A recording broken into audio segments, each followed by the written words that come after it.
Celebrations marking 70 years on the throne. Her Majesty says it's her sincere wish that Camilla receives the title. Meanwhile, a new photograph of the Queen working has been released to mark the milestone. The image, taken on Wednesday, shows a 95-year-old with her famous red box of government papers. She's the first British monarch to reach the milestone. Speaking about the Queen's request, former royal correspondent at The Sun, Charles Ray, told GB News it's a huge turnaround for the Duchess of Cornwall. Remember, this is a woman who at one time was the most hated woman in Britain and was regarded as a marriage wrecker and famously the third person in a marriage which got terribly crowded. The man serving life for the murder of Millie Dowler has admitted to killing Lynn Russell and her daughter Megan, according to a lawyer. Levi Belfield has allegedly sent a 4-page letter detailing his involvement to the solicitor of the man currently in prison for the murders. Michael Stone's lawyer says it shows his client has suffered a miscarriage of justice. Lynn and Megan Russell were found murdered in Kent in 1996. Boris Johnson's wife, Carrie, claims she's being targeted by her husband's enemies in what she calls a brutal briefing campaign. A book written by Tory peer Lord Ashcroft and serialised in 2 newspapers over the weekend accuses her of influencing the Prime Minister's decision-making. Mrs Johnson's spokesperson says bitter ex-officials are trying to discredit her and that she plays no role in government. A plane carrying American soldiers has landed in southeastern Poland near the border with Ukraine. A US Army aircraft brought a few dozen troops and vehicles. It follows President Joe Biden's orders to deploy 1,700 troops there amid fears of a Russian invasion of Ukraine. Moscow denies plans to invade the country. Long-running soap opera Neighbours is being dropped by Channel 5, putting its future... You're up to date. This is GB News on TV, online and DAB+ radio. Now it's back to headliners.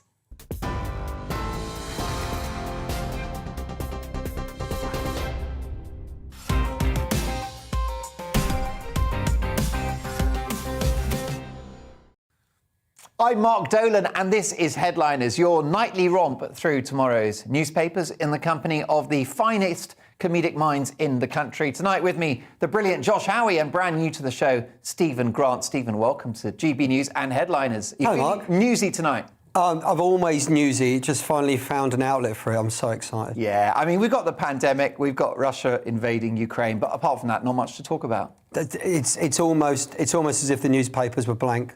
Too right. Well, someone who is blank is, of course, Josh Howie. Nothing going on. But you're the eye candy. And yes. You bring in the numbers. I bring in those numb people. They're at home. They want to go to sleep. My voice those, just sends them off. American news programs. There's always a kind of old bloke with grey hair, like an experienced journalist that was a war correspondent, and then a very attractive young woman with a rich physique. That's basically your role tonight. I think so. Thank you, and I'm glad you've noticed the push-ups have been working. Definitely. There you go. I knew he'd been helped by science. Let's crack on and have a look at tomorrow's front pages. The Daily Mail lead with Queen gave Camilla plan her blessing years ago. That in relation to the news that Camilla will be known as Queen Camilla. In the Telegraph, let's see what they've got. Actually, let's head to that particular newspaper. Treasury blocks PM's plan to clear NHS backlog. Where should we go next, folks? OK, The Guardian are next. In The Guardian, 500,000 people face delays in seeing NHS cancer specialists. Financial Times, the EU prepares gas options if Ukraine crisis hits supplies. In the Mirror, be blood donor hero. That's a Mirror campaign to get people to donate blood. Next up, the I newspaper, PM in crisis, 100 MPs are ready to vote against him. The Sun newspaper next. And let's have a look at what the Sun... Do you know what? Why don't I just take it from the hard copy? Because it's Busy Lizzie. That's right. After a 4-month break, the Queen is back to work. Where should we go next, folks? What's next? OK, let's go to the Metro, shall we? They lead with Tesco boss, the worst is yet to come. That's in relation to the cost of goods. How about the Daily Star? Valentines whiteout, 1,500-mile wide snowstorm to hit hottest day of the year. Oh, dear. Good news.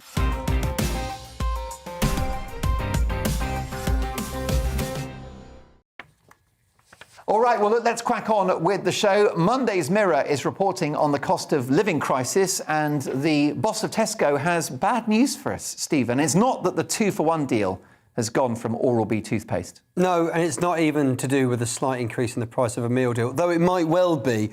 They predicted a 1% increase in our grocery costs in the last quarter, which happened. But John Allen has hit us with the bad news of a 5% increase in our groceries overall, and he says that it could be worse, and there is worse news to come. Yeah. It's actually a sizable amount of our expenditure, and they apparently, for lower income families, 15% of their expenditure is groceries, and going up 5% is no small sort of leap. And this comes off the back of the energy crisis, going up, was it £693 to an average family, spending £1,971. And if you're wondering how I remember that, it's quite easy, because you just have to remember 1971, the last time an energy crisis absolutely crippled this country, because that is your £1 per year you will be paying going forward. Yeah, we've troubled waters ahead when it comes to groceries.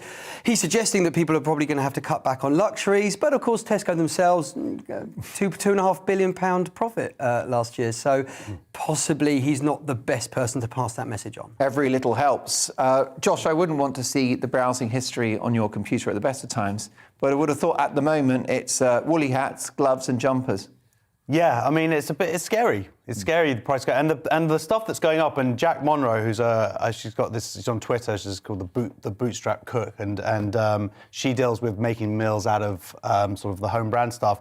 And she sort of went through all the prices, not necessarily for Tesco's, but at like one of the big 4 supermarkets.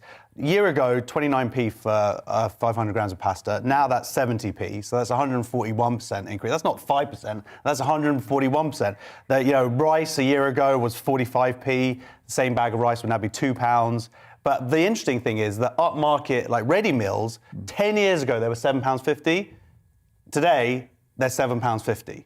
So her argument is that yes, the food is going up, but it's going up for the base foodstuffs, and that's affecting obviously the poorest worst. Yeah, the biggest concern has to be the rising cost of fishing rods at Lidl. I mean, that's certainly something that plays on. Yeah, they go on my £2, mind. £3. Fleeces. No, they never knew. Children's toys. I'm surprised you knew what. If you're curious, the fishing rods, if you are in Lidl, are between the washing powder and the garden kneeling mats. That is obviously exactly where it's in the middle of Lidl.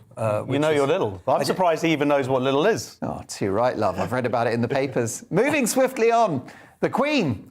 We could have picked any of the papers. She is plastered all over them. Queen Liz. What a wonderful achievement. When you say plastered, you mean she's not drunk? No, it's not her famous gin cocktails. Yeah. But no, look, the bottom line is 70 years on the job. Amazing.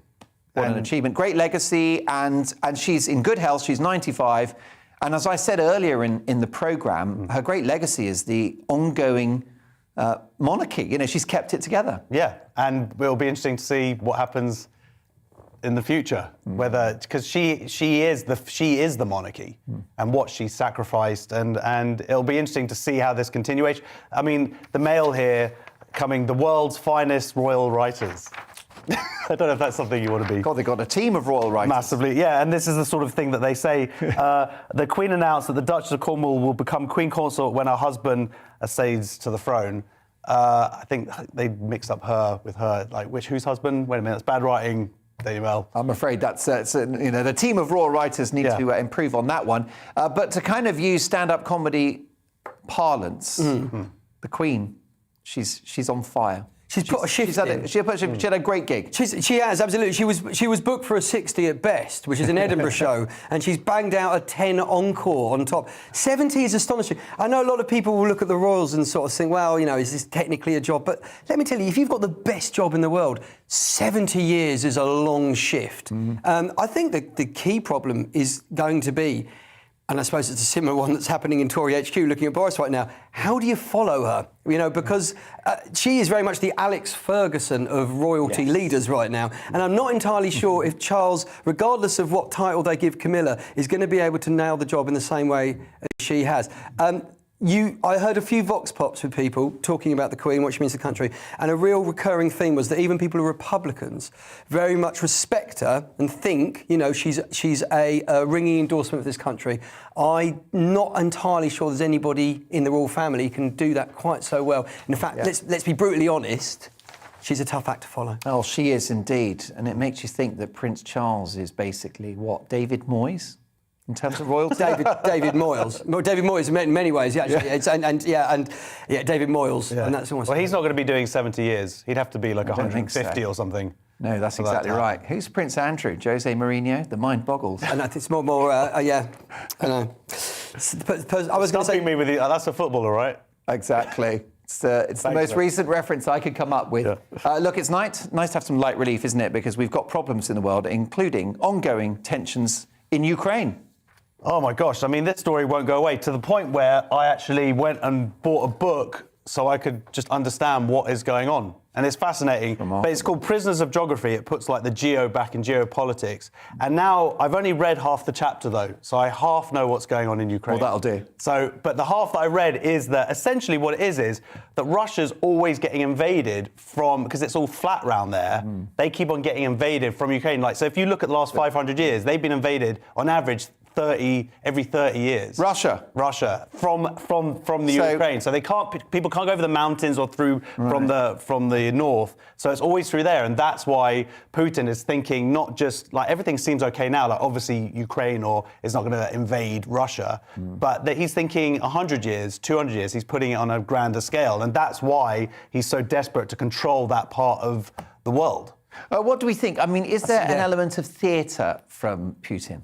Well, I mean, the kind of theatre where you deploy 170,000 people to the border under the premise of holiday seems highly unlikely. I mean, it's an interesting one, isn't it? Because if it's a big play in order to just say, you know what, we're just going to sort this out diplomatically, I find that increasingly unlikely. They're saying, was it now, that there's 70% of the troops that they need in order to basically take over. Yeah, they said that they need about 200,000 to take over the whole country, and now they've got about 130, which is enough to control like the capital city or something. And there's someone who. Andriy Zogor. Anyway, some guy. His mother knows how to pronounce it. Yeah, exactly. Some guy who really knows his stuff. Zagrodinuk.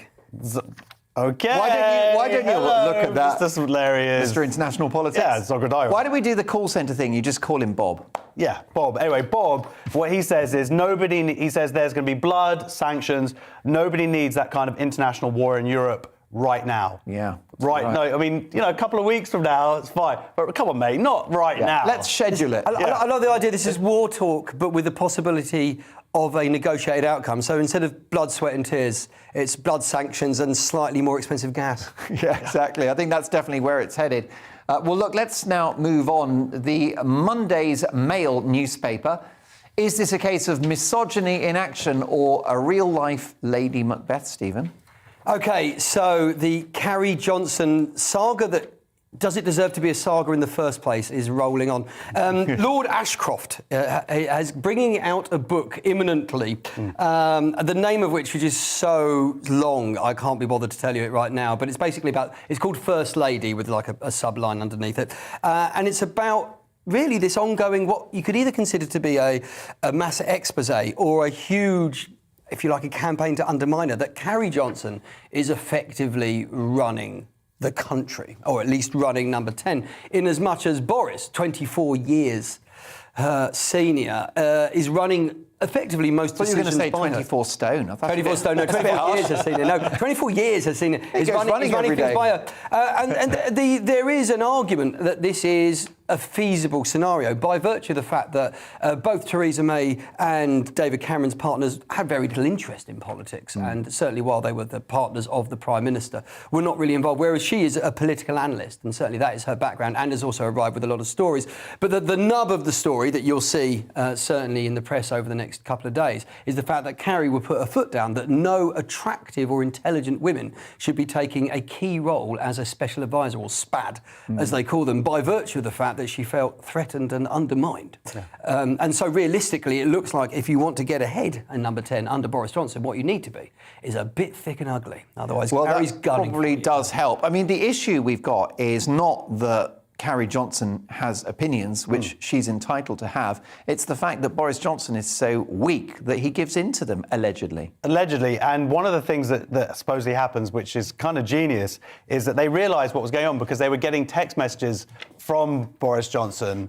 And then they were going, wait a minute, this doesn't sound like him, like the way it was written. And they were sort of going, oh, yeah, we should get rid of that MP, or no, we don't need that person. And then Boris Johnson would rock up the next day and be like, what are you talking about? No, we need... So it seems like she's probably waiting till us in the shower. Could you tell in the text message it was written by a younger person? Did it say lol? A lot of emoji. Yeah, emojis. Lots of emoji. Yeah. He probably wasn't quoting Latin during the text. That's how. Did he refer to one of the cabinet ministers as blood? Yeah, exactly. That's how young Rishi, people and then it speak. auto-corrected to an aubergine. It didn't look good. I think when you read the story, two things comes across. The first one is the genuine worry that number 10 may well be being controlled by someone who has not been elected, by virtue of the fact they're sending text messages from the Prime Minister's phone. But there's a vast majority of men out there right now who are thinking, your partner has access to your phone, which in many ways is the bigger horror story right now. Yeah, too right. That is a thought. Are you in a relationship at the moment, Stephen? I am in a relationship right now. And do you feel lent on by your partner in your job as a comedian? I feel if I did a joke that she wasn't happy with, that she would definitely raise it.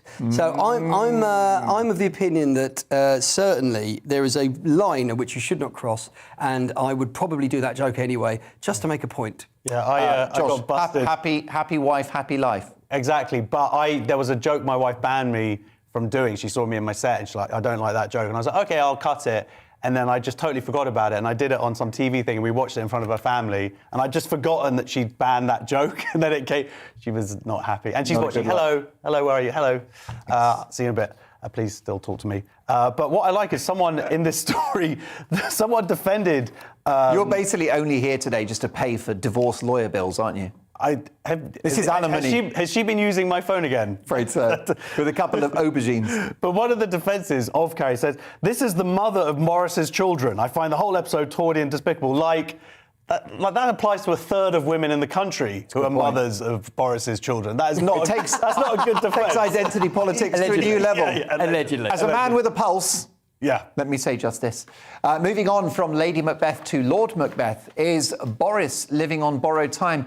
Ian Duncan Smith, former Tory leader, seems to think that Boris should stay. This is in The Guardian, Josh. Yeah, it's interesting to see who's come out and supporting Boris and who isn't. So I guess he was a former Tory leader himself, or was a Tory leader, he's former now. But he said that, the party's scandal and the cost of living are the PM's responsibility to sort out, i.e., he made the mess. Oh, that's the new defence. Every day, it seems like they're coming up with some new dead cat or some dead animal or some strategy just so he can cling in there and hope that war breaks out in Ukraine and we can be distracted, or some new COVID, thing's going to come out. Do you think Boris has been texting Vladimir Putin saying, bet you won't invade? Yeah, come on, but just to push it a bit Aubergine. Yeah. Lol. Yeah.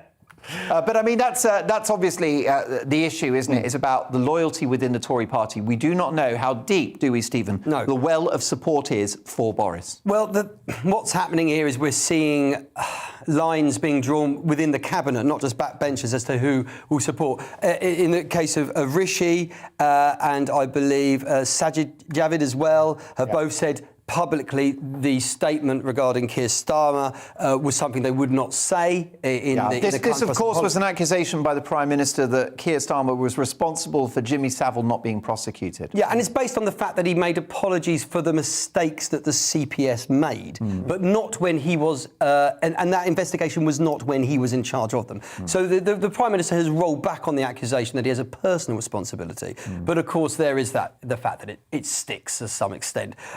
But then there are other people like Kwasi Kwarteng, who's been rolled.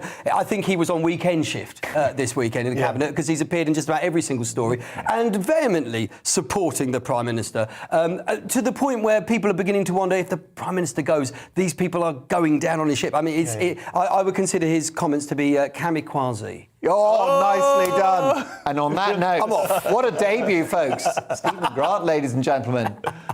We are done with this part, but lots more to come. See you shortly.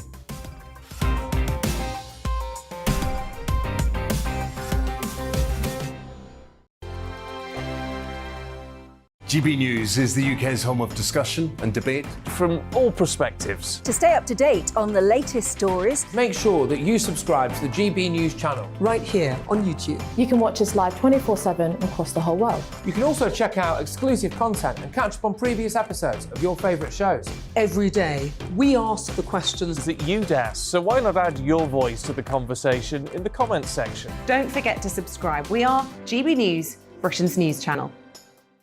Every night at 11 on GB News, we bring you the next day's stories the day before. Basically like time travel. If it's a big story, we'll cover it, guaranteed. But we'll also have some fun along the way. Big opinions, big laughs. Sometimes big hair. This is Headliners, the paper review show that won't send you to sleep like the others will. 11 p.m, 7 nights a week. Join us.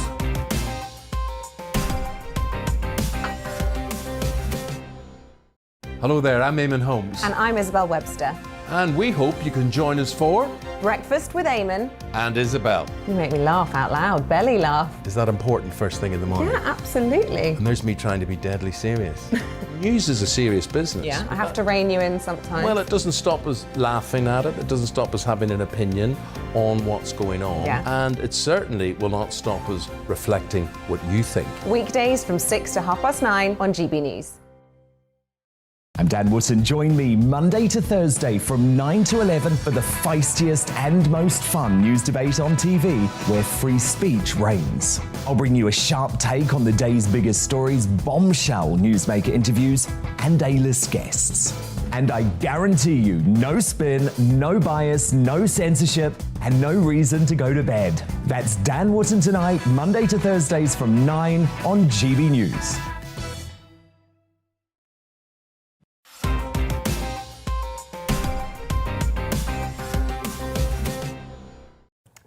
Welcome back to Headliners, in which we run a coach and horses through tomorrow's papers. Tonight, in the company of your favourite double act and mine, Josh Howie and Stephen Grant. The Times is next, and Tony's Chocolate have egg on their face after their ethical business model has been found wanting, Josh. A woke company guilty of hypocrisy. What? I didn't even know they were a woke company. I just thought they were really expensive chocolate. I've seen them, I've seen the bars, and I'm like, oh, that's quite nice packaging. You didn't think they were woke, you thought they were whip-off. I mean, yeah. Wow. Oh, my God. Thanks very much. Look what you started, Stephen. The pun avalanche has started. It's going to be a nightmare. I'm hungover. I can't get in on the puns. These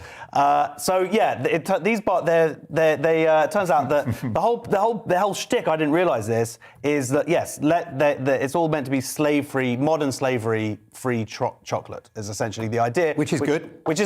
Is it good? Yeah, it is. Well, Yeah, I suppose the definitely. chocolate itself is meant to be really delicious. There you go. So we can confirm slavery's bad. Slavery's bad. This chocolate's good. All right. Yes, it costs a lot more. Let me write that down. For that, yeah, there we go. Okay. But what they have found is that they have child workers in their supply chain. They found 1,700 child workers. Okay. And that could be under 18s who are involved in harmful tasks. And but there are children working for them legally as well. So this is specifically people who are doing things that derive them of dignity or education. Well, it's horrific, isn't it? The idea that a young child is either facing physical peril or long hours, bad working conditions, or missing out on an education. This is not why you buy your Tony's chocolate. No. You buy it to feel good about yourself and smug that you can afford it. Yeah, exactly. I mean, clearly, I've got no doubt that Tony's Chocolate are concerned about this and looking into it. Yeah. I've got no doubt that they don't wish. Well, they're selling it as a positive. They're like, hey, this is a good thing because now we found these people and now we can help them. Well, do you credit to them that they are being open about this, and the whole point is they're trying to weed out these bad practices? Well, it's a slightly dubious kind of discovery. What they've vaunted is the fact they have an audit process, and they've gone through their audit process because chocolate actually goes on a bit of a wayward route from where it's grown, in sort of Ghana and the Ivory Coast or Cote d'Ivoire through to us. Good knowledge, and they've been using... Look at that. It's across the board, isn't it? They were using Start reading my book again. a Swiss company called a Swiss quarry. It's a company called Barry Callebaut. I'm trying to say it's the Barry bit that makes it slightly less Swiss. Yeah, Barry Callebaut. Barry Callebaut, and Which sounds like a quite worrying taxi driver. Barry Callebaut does sound like a club singer during the evening and a taxi driver during the day, doesn't he? That's right. That's it. Yeah. Barry Evans by day, Barry Callebaut by evening. Come on then, ladies. Pina colada. We've all got bills to pay. Where are you going? Station. But the upshot of it is that this company... GBNews. This company, thousands of children as part of their processing, they're turning the actual cocoa beans into liquid chocolate. As a result of which, I believe that Tony Chocolonely, as it's technically called now, full name, has been removed from the list of ethical chocolates. But you make a very good point, Mark, which is the one that we eat chocolate to feel good about ourselves. And I think, it's, fair enough, maybe ignorance is bliss in this case, but knowing that you're eating inequality is a little harsh. In fact, actually, if you ever bought Tony's Chocolonely, you'll notice that the actual bar, like a normal chocolate bar, is all individual squares, and they're all odd, abstract sizes. And if you read the wrapper on the inside, I'm actually quite a keen chocolate fan, it says it's to highlight the inequality in the world cocoa and chocolate trade. They make all the pieces a slightly different size. Then it goes on to say that that's a trademarked thing, and then you can't make your chocolate like that at all. So I'm not entirely sure if that's not just not brand. the first time that too much chocolate has made me want to vomit. I mean, look, I've got no doubt that Tonys are really, really concerned about what they've unearthed. I've got no doubt that their commitment to the ethical production of chocolate is 100%. No doubt about that. And this is the issue you've got, Josh, is that as a Westerner, any goods you buy will have a trail which may lead to human suffering, even if the companies, like Tony's, don't want that to happen. Absolutely, and I remember I did anthropology at university. And money well spent. Yeah, thank you. No, but that only cost the taxpayer about what, 20 grand? Yeah, it was totally plus your meals. Hey, you think I'm much older than I am. I had to pay it myself. But the point is that it's impossible to escape that. You open a packet of crisps. Everything you do, someone somewhere is being exploited. You open a packet of crisps, Gary Lineker suffered. Yeah, he's not getting the full whack. But that is the reality of the world that we live in. People if they're making a profit from it, that profit is coming from someone being exploited somewhere down the chain. Yeah, you also have to be a bit careful though, Stephen, don't you? Because there are companies like retail fashion outlets, Primark, for example, and people criticise Primark because the stuff is so cheap, and they're thinking, if you're buying a T-shirt for £2, perhaps a human price has been paid. I don't think that's fair, because I think their business model is that, their clothes are just very economically made. They don't advertise. They give you their free. I mean, you're all in Primark tonight. I am the face of Primark. Unfortunately, this black jacket's got a bit washed out in the washing machine. But look, the point is that it's very hard to police these things, because what often happens is that a company like Primark or even Apple or you name it, they'll do a deal with a local production arm, and then if there's somebody corrupt at that factory, they then will outsource it to another factory which has worse conditions. Well, I mean, this is coming up in every supply chain ever. So much gold, for example, has come up as actually being blood gold that they've noticed that this has been, Brazil, and they only find out after the event. The pandemic has allowed the spotlight to be put on the global supply chain, and I would say chocolate's one of those ones that is halfway to getting its house in order. Because if you are genuinely concerned about the supply chain to your chocolate, apparently companies like Montezuma's and Divine are kind of cruelty rubber stamped as not having these problems to supply chain, so you can choose to not eat Tony's. I think the problem is if you charge £3.50 for a bar of chocolate that somebody else is charging £1.54 because maybe they're not quite so good at checking their supply chain, it better be good. So they're stuck in a rock and a hard place, basically. Yeah. They're evil and they're twice the price. A rock and a hard place. That sounds like a delicious new chocolate bar.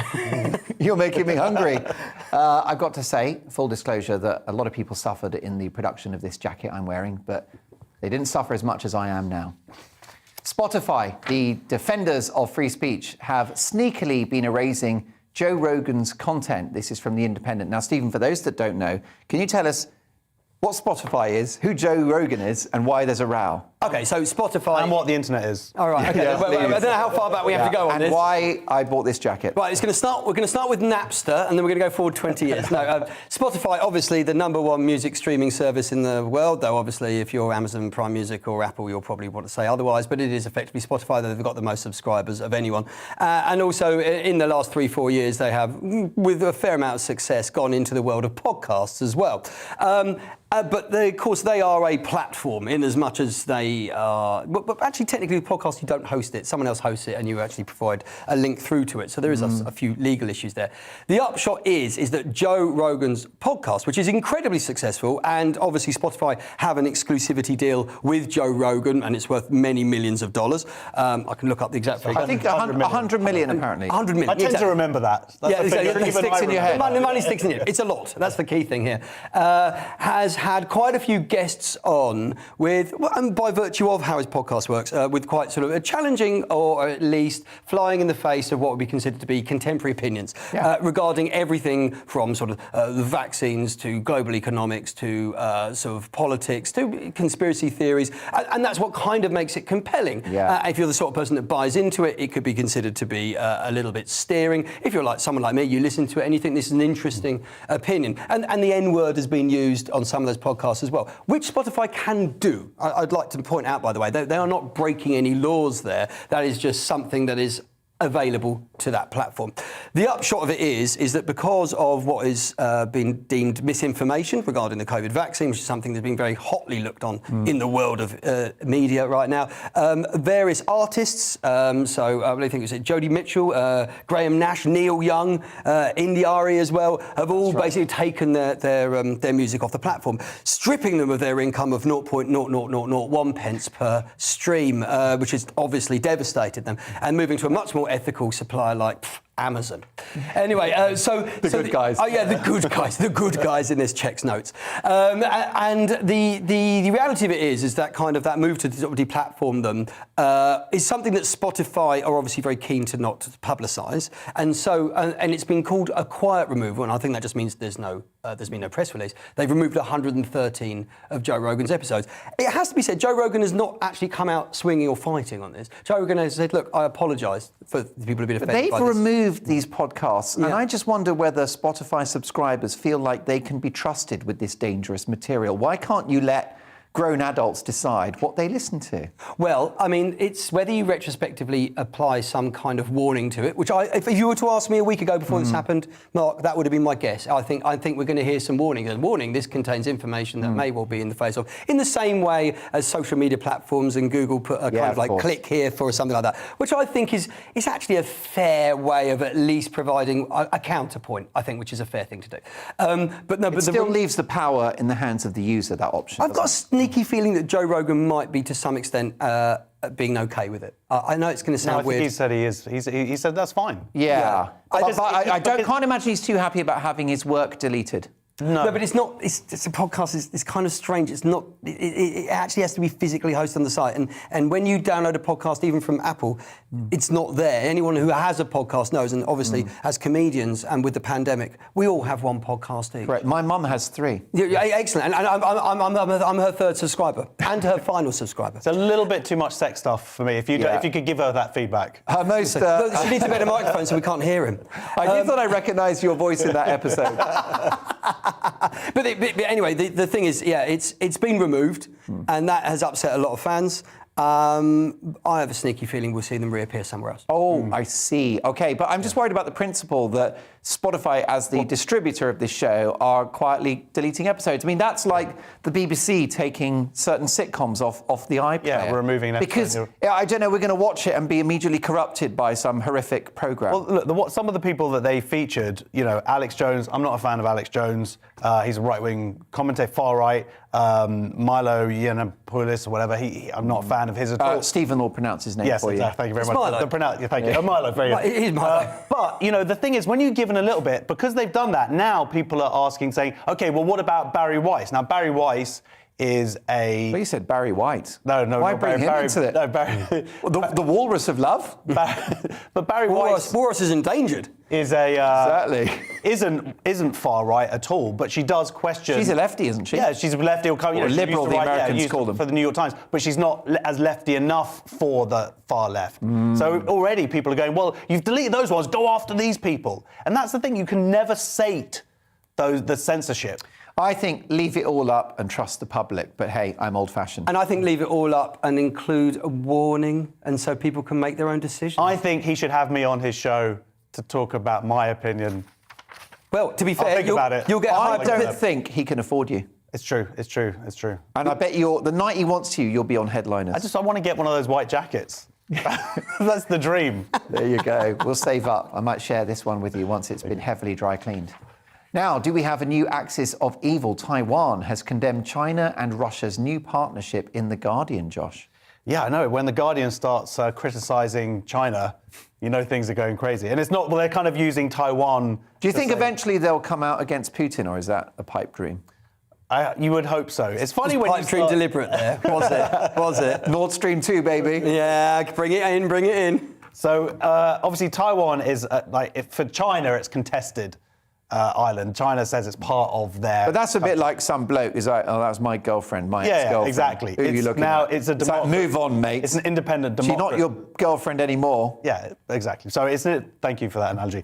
I do try to simplify international affairs through the lexicon of an argument in a pub. You do so good, everything just comes back to that. So, explain to me this geopolitical problem using teenage relationships. That's it. So this mean girl has come over and joined with this mean girl that's China and Russia. The two mean girls have got together. Does anyone still fancy anyone else? Well, they fancy... China and Russia definitely fancy each other. I'll leave Ukraine alone, he's fit, and I'll leave Taiwan alone. They're sort of going, yeah, they belong to us, and those nasty other girls won't get their hands on them. This is all on the eve of the Winter Olympics. No one sort of mentioned... Oh, by the way, this pandemic that now they're saying probably came from China. Yeah. And now we're sort of meant to be celebrating China and the freedom there, even though there's committing genocide. I mean, how are they on the news? How are they in any way being celebrated? How are they being allowed to host the Winter Olympics, which is meant to represent peace and whatever? I mean, it's ridiculous. And I know that GBNews is, financed by China, but I just feel like I have to say this.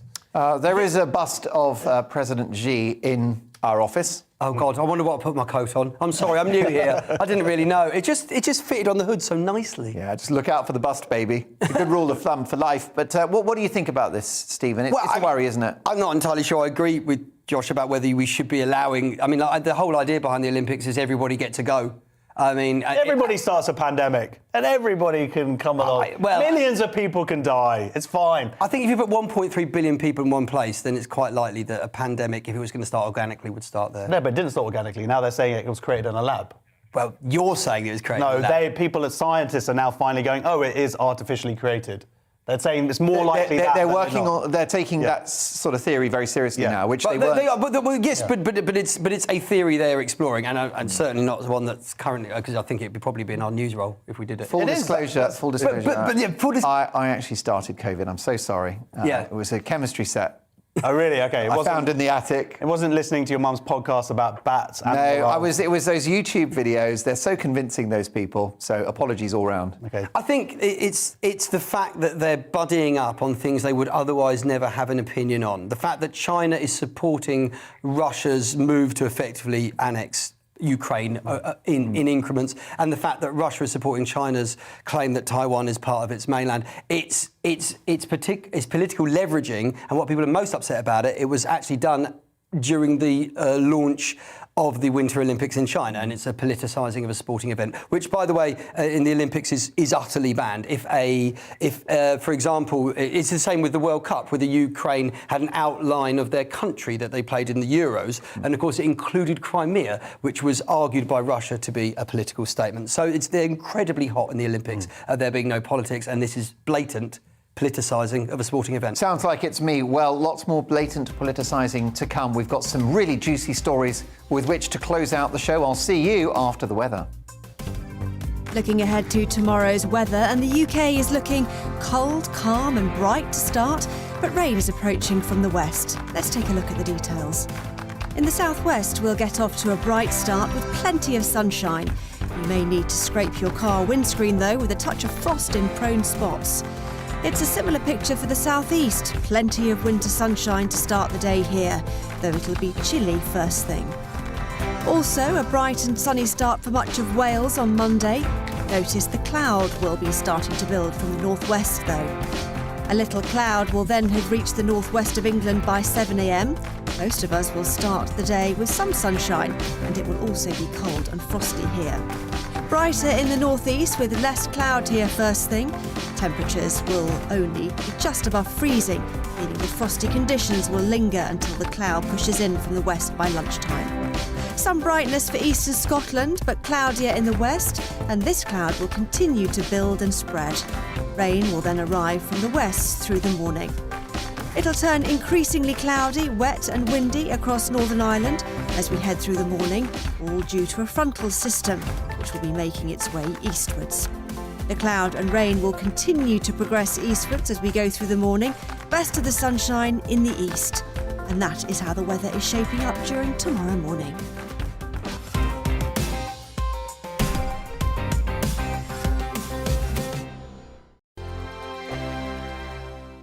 GB News is the UK's home of discussion and debate from all perspectives. To stay up to date on the latest stories, make sure that you subscribe to the GB News channel right here on YouTube. You can watch us live 24/7 across the whole world. You can also check out exclusive content and catch up on previous episodes of your favourite shows.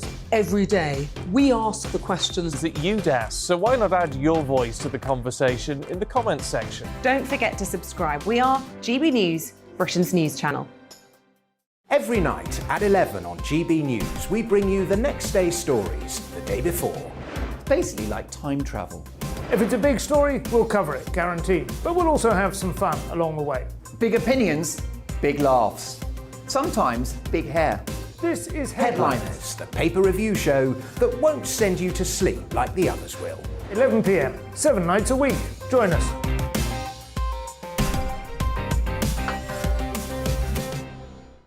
Hello there, I'm Eamon Holmes. And I'm Isabel Webster.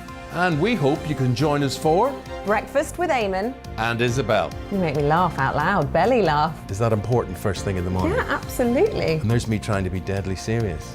News is a serious business. Yeah, I have to rein you in sometimes. Well, it doesn't stop us laughing at it. It doesn't stop us having an opinion on what's going on. Yeah. And it certainly will not stop us reflecting what you think. Weekdays from 6 to 9:30 on GB News. I'm Dan Wootton. Join me Monday to Thursday from 9 to 11 for the feistiest and most fun news debate on TV, where free speech reigns. I'll bring you a sharp take on the day's biggest stories, bombshell newsmaker interviews, and A-list guests. And I guarantee you, no spin, no bias, no censorship, and no reason to go to bed. That's Dan Wootton tonight, Monday to Thursdays from 9 on GB News.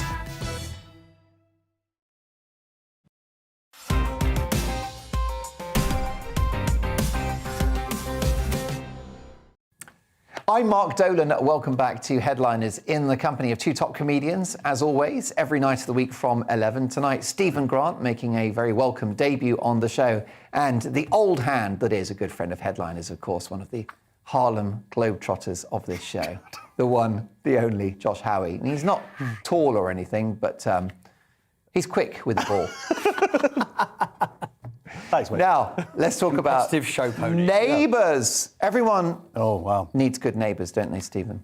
They do. Yeah, that's when good neighbours become good friends. They do become good friends, but sadly, they are also departing this coil. They're not all dead. Well, they're not deporting. No, Is COVID that bad in Australia? No, but we work in the world of Ramsey Street's been hit hard by Omicron. The day they went from a non-zero COVID policy, it obliterated around. Harold Bishop, straight down to ICU. I'm sad to have to tell you this, but Channel 5 have made the, interesting decision to chop Neighbours from the summer onwards. In its heyday, 20 million people were watching Neighbours. And it's also hard to take this on board, and certainly of our age, this is going to hurt us slightly, but I'm 38. It's coming up to its 40th anniversary. Wow. It's astonishing. And I remember when it landed on these shores.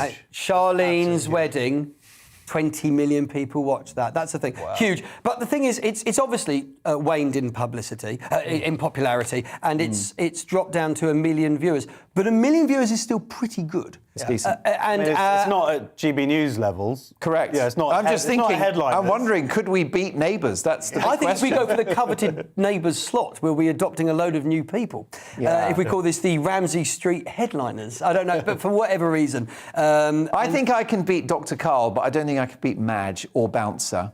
No. I think Bouncer is a more compelling talent than I am. See, we are making references to the part of Neighbours that was from our child. Can you tell that I haven't seen it for 20 years? But mathematically, that is backed up by the numbers. That's the whole point. The point is that it doesn't have the numbers it had before. Channel 5 took it over. It was originally on the BBC. It was huge. It dropped in popularity, but the numbers are still good. However, Channel 5 has said that they would like to spend that money elsewhere. The costs are not being reaped in advertising revenue, so they're losing money on it. And the other thing that people forget is that even though this is an Australian soap made in Australia with Australian actors, Australian scriptwriters and everything, its largest customer is the UK. And without that contract to basically come out in the UK, the show is dead. And so they're desperately trying to renegotiate. But it's not like the show won't be shown anymore in the UK but still be in Australia. It will die without this. So it is looking like... Perhaps nobody in Australia actually watches Neighbours. No, I don't think. I think it's maybe it's a bit like, I remember Castlemaine Forex came over and we were like, oh, look at this lovely fancy beer. And the Australians wouldn't wash their cars with it. Yeah, I think that's exactly what it is. But so Channel 5, they want to focus. What they say is they want to focus on increasing our investment in original UK drama. So I think they're going to take that money and then they're going to do their own show about a group of people living on a street in Berensborough. It's on the Cramsey Oh, I see. Street. Right. Yeah. So imitation, the best form of flattery. Indeed. With a dog called Rouncer. Have you seen Mock the Week? Just a bit. What? That's okay. I have. I bear the scars. Next story from The Sun is a remarkable one, and I can't think of anyone better suited to tackle it than our headliner's representative from Fathers for Justice, Josh. That's something you know about my marriage that I don't. Well, also, I just like the fact that you're from Fathers for Justice, but really underdressed tonight. I've got my Spider-Man costume. I'm ready to go out and climb on some buildings.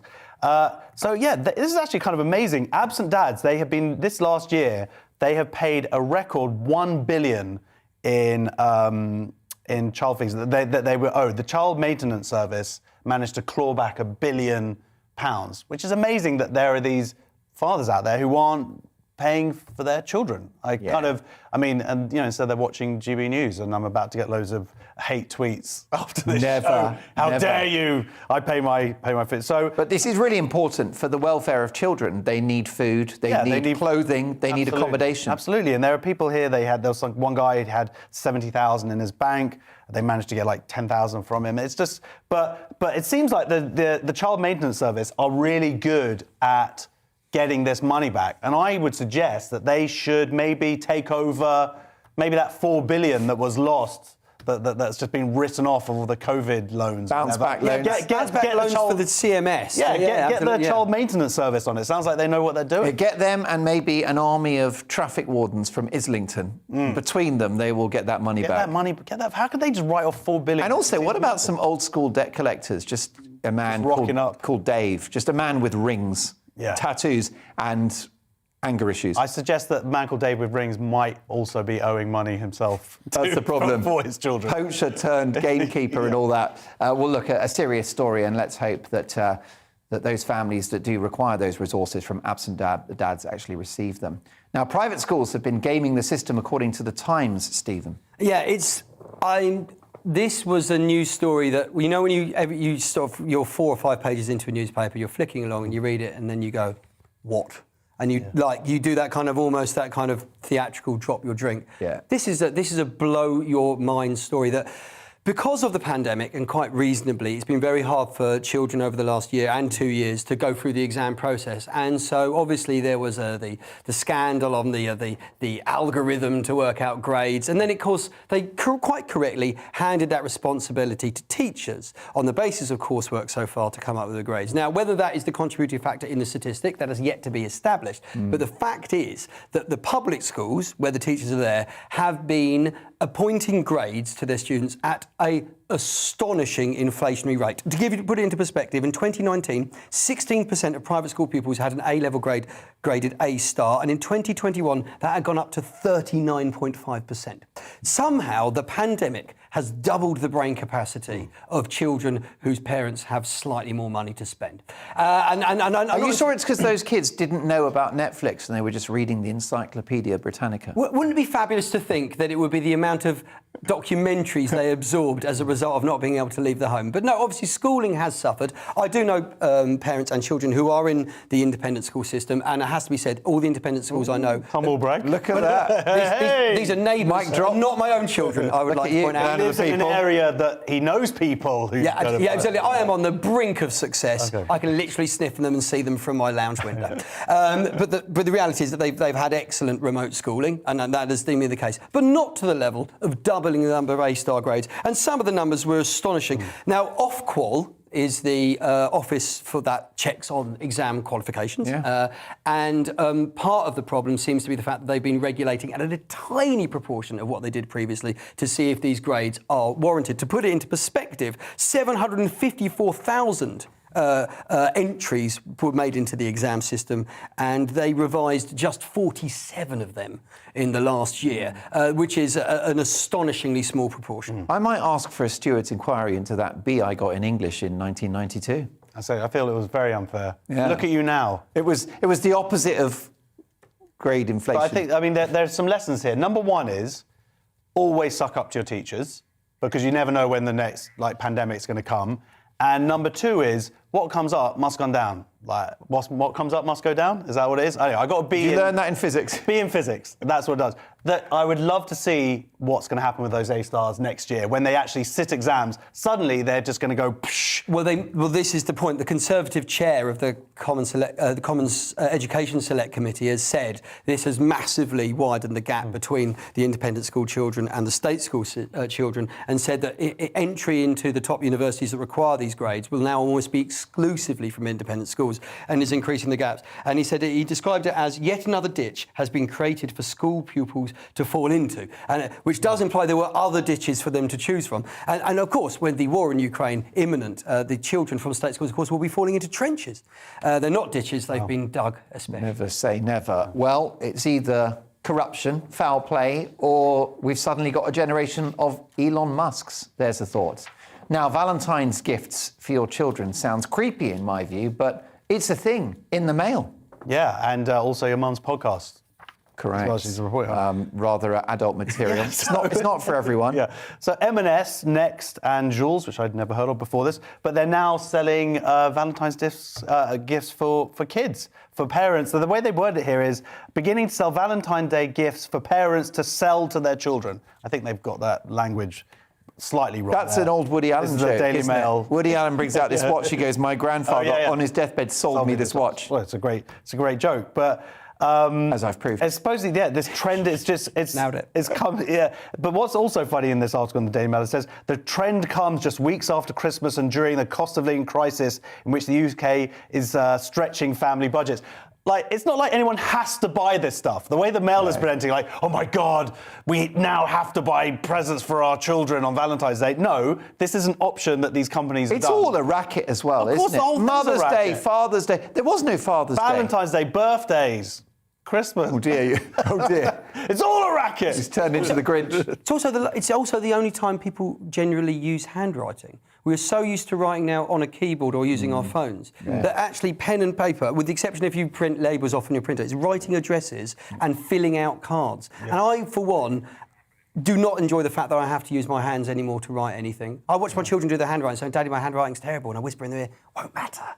Won't matter. 10 years' time, no one's going to use a pen unless they're showing off." So, cards... Last year, One of my kids sent me a Valentine's card, and they'd done that thing and cut out letters like a newspaper. I thought it was... It's included with a thing from the CMS asking for the money for... payments, But all these letters cut out, I thought it was a serial killer. Do you know what I mean? What I do is I actually write in different handwriting as much as possible, and I send an extra Valentine's card to my wife, and then I see if she mentions it. That's quite clever, you see. Intrigue, a good way of testing. Good to know you don't trust your missus, and you've announced that on national TV. Now, last but not least, hashtag awkward. America, a place where butterfly enthusiasts get accused of trafficking children. Josh, I need some help with this. I need help with this. I've read this story 4 times. America is mental. Yes, it is. It's a mental place. America has fallen, in my view. Oh, really? That's it. So, we're seeing a photo there. This is a butterfly sanctuary. And because of what in 2017, because they wouldn't allow the wall to be built through their land, they've sort of been beset by these conspiracy theories.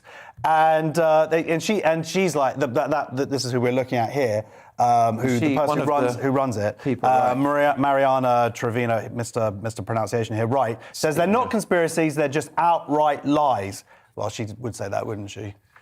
So they're saying Good point. Yeah, exactly. Yeah. So this is what was tweeted in 2017. This guy called Colfridge, he said, left-wing thugs, which is funny, but left-wing, anyway, whatever, with a sham butterfly agenda. That's a great name for a band, Sham Butterfly Agenda. I think I saw them in the 90s. Absolutely, yeah. They were supporting on the Thursday at the Pyramid Stage. Didn't get the numbers, but they absolutely banged it out. I suppose it is like a rampant sex trade on this land or something, and now there are people rocking up. So they've had to shut down through threats. I saw this as well. It said they genuinely believe that this butterfly sanctuary has been invented in order to stop the progression of the Trump wall. Yeah. The irony of it is that they're being supported by the North American Butterfly Association, or NABA, which is brilliant. Great, isn't it? Isn't it great that there's always a derivative NASA out there looking after butterflies? But I fully support them in their butterfly endeavours. I went to a butterfly sanctuary with my children a week ago, and it was astonishing. I thoroughly recommend it. Fathers for Justice. So. Absolutely, yeah, that's right. One man's butterfly is another man's moth. Gentlemen, you've spread your wings tonight. You've over-delivered. Thank you. You've fluttered. You've dazzled. And we'll see you really soon. Brilliant stuff. Cracking debut from Stephen. I think you'll agree. Brilliant stuff, as always, from Josh. I'm back on Friday at 9 o'clock, but Headliners returns tomorrow at 11. And Dan's back in the hot seat at 9. See you soon.